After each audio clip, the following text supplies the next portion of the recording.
Le mois de mars approche, c'est un mois consacré à la femme.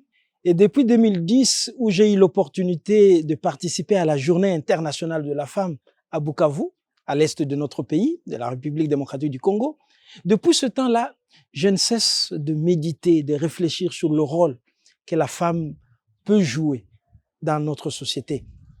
Et aujourd'hui, je voudrais vous entretenir sur un sujet que j'ai dénommé de la manière suivante, l'éloge de la triple beauté féminine. De quoi s'agit-il exactement? Je pars d'un livre biblique, une femme dont l'histoire nous est racontée dans la Bible, et cette femme, c'est Judith.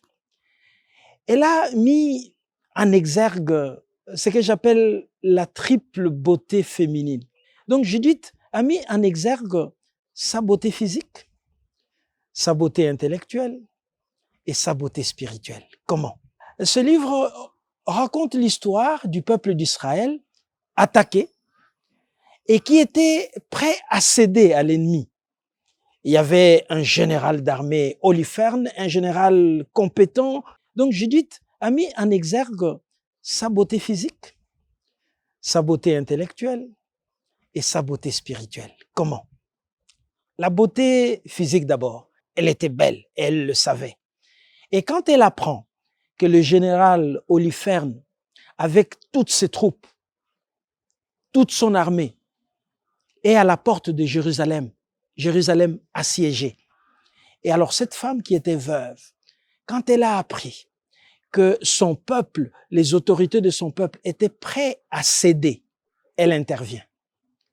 Elle quitte son habit de veuvage et elle se met en action pour sauver son peuple. Elle utilise ce que le Seigneur lui a donné. Elle se parfume. La Bible raconte cette histoire avec une rare précision. Donc, elle se fait belle. Elle se fait tellement belle que quand elle arrive dans le camp du général Holoferne, tout le regard sont orientés vers cette femme qui se sait belle. Elle sait que grâce à sa beauté, il y aura quelque chose qui se passera en faveur de son peuple. Mais qu'est-ce que la beauté physique sans d'autres beautés qui l'accompagnent? J'ai évoqué la beauté physique en premier parce que c'est elle qui nous quitte, la première. Elle met en exergue une autre dimension de sa beauté, c'est la beauté intellectuelle, qui est la deuxième dimension de la beauté dont je voudrais vous entretenir. Et elle transpire dans tous les textes, dans toute cette histoire de Judith. Avant de quitter, qu'est-ce qu'elle fait? Elle prend une de ses servantes. Elle prépare sa nourriture. Elle sait que à cause de la nourriture, beaucoup de gens, beaucoup de femmes ont cédé, ont été vendues, ont été achetées. Et elle, intelligente qu'elle est, elle prévoit sa nourriture et elle est accompagnée par sa servante.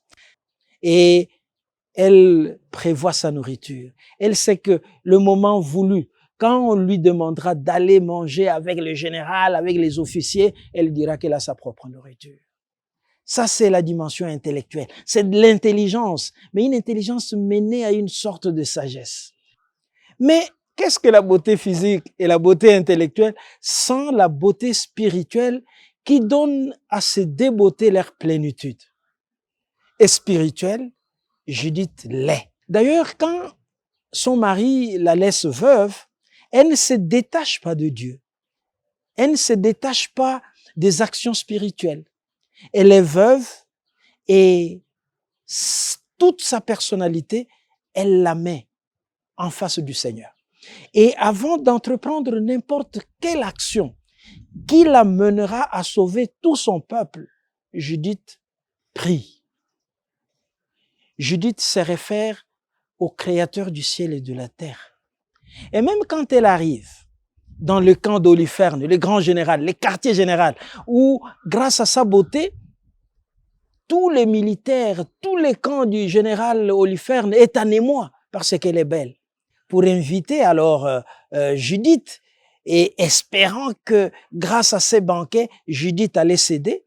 Et Judith lui dit non, mon général, avec tout le respect que je vous dois, j'ai ma nourriture. Mon Seigneur, moi je ne mange pas ce qui a été préparé ailleurs. J'ai apporté ma nourriture. Et elle appelle sa servante qui lui amène la nourriture.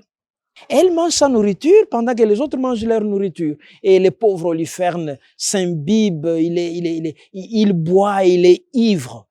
Et quand Judith aperçoit, c'est cela aussi l'intelligence, que Holopherne était finalement saoul, elle quitte la salle de banquet, elle se met à genoux, elle prie, parce qu'elle était prête à réaliser l'acte salvateur de tout son peuple.